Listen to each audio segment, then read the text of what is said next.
दोस्तों, बहुत समय पहले की बात है जब देवता और असुर दोनों ही अपनी अपनी शक्तियों के लिए जाने जाते थे।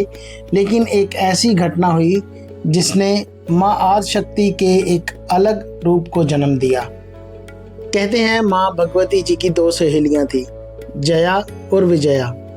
एक बार माँ दोनों सहेलियों के साथ मंदाकिनी नदी में स्नान करने गई। जब स्नान करके बाहर आई तो जया और विजया दोनों को बहुत भूख लग गई थी। दोनों ने माँ से भोजन मांगा।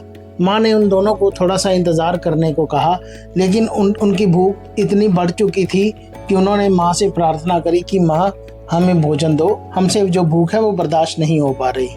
तभी माँ ने अपने भक्तों और अपनी सहेलियों के लिए एक ऐसा बलिदान दिया जिसे देखकर तीनों लोग हैरान रह गए।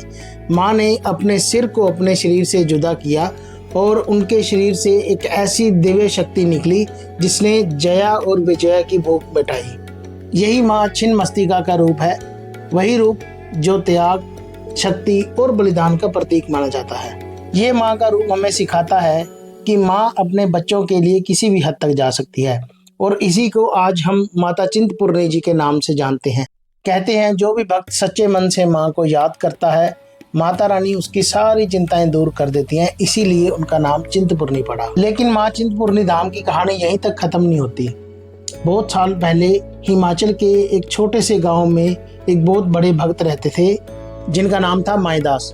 वो माता रानी के बहुत बड़े उपासक थे। एक रात माता रानी ने माईदास जी को स्वप्न में दर्शन दिए और उनको आदेश दिया कि मैं इस जगह पर विराजमान हूँ, यहाँ से मुझे ढूंढो और मेरा मंदिर बनवाओ। अगले ही दिन माईदास जी माता रानी जी के द्वारा बताए गए उस स्थान पर गए और उन्होंने जब जाकर के देखा तो माता रानी वहाँ पर पिंडी रूप में विराजमान थे।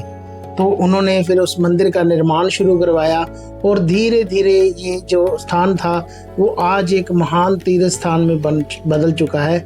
आज ये एक शक्तिपीठ कहलाया जाता है। आज इस जगह पर लाखों भक्त हर साल माता रानी जी के दर्शन के लिए आते हैं। कहते हैं कि जो भी सच्चे मन से माता चिंतपूर्णी जी के दर्शन में आता है वो कभी खाली नहीं लौटता। माता चिंतपूर्णी जी का स्थान बरवई विलेज के जस्ट 3 किलोमीटर आगे है और यहीं से आगे हम ज्वाला जी तक जाते हैं, फिर आगे चामुंडा, कांगड़ा और धर्मशाला तक रास्ते बढ़ जाते हैं। आज की गवर्नमेंट के द्वारा इस मंदिर का दोबारा से रिस्ट्रक्चर किया जा रहा है।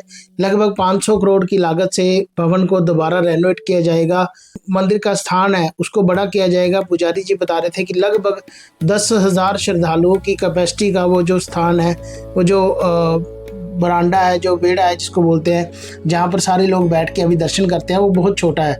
लगभग 1000-2000 लोगों वाला भी मुश्किल से होगा, लेकिन अब उसको बढ़ा करके 10,000 लोगों तक का किया जाएगा। अगर आप कभी चिंतपूर्णी दरबार जाओ तो आप देखोगे कि आज भी वहाँ पर माईदास जी की पीढ़ी से जो लोग हैं वो ढोलक बजा रहे हैं। जैसे ही हम माता जी के दर्शन करके बाहर आते हैं तो एक पीपल का पेड़ है जहाँ पर सब लोग धागे बांधते हैं और जस्ट उसकी ऑपोजिट साइड पर वो लोग बैठे हुए हैं। वो आज भी उन्हीं की पीढ़ी में से ही लोग चले आ रहे हैं। तो आप कमेंट सेक्शन में ज़रूर बताइए आप लास्ट टाइम चिंतपूर्णी माता दरबार दर्शन कर लिए कब गए थे, तो आपको कैसा वहाँ पे फील हुआ। अभी जो रेनोवेशन चल रही है उस पर आपका क्या कहना है। तो हम सनातन समय में आपके लिए ऐसी ही कहानियाँ और मंदिरों के ब्लॉग्स लेके आते रहेंगे।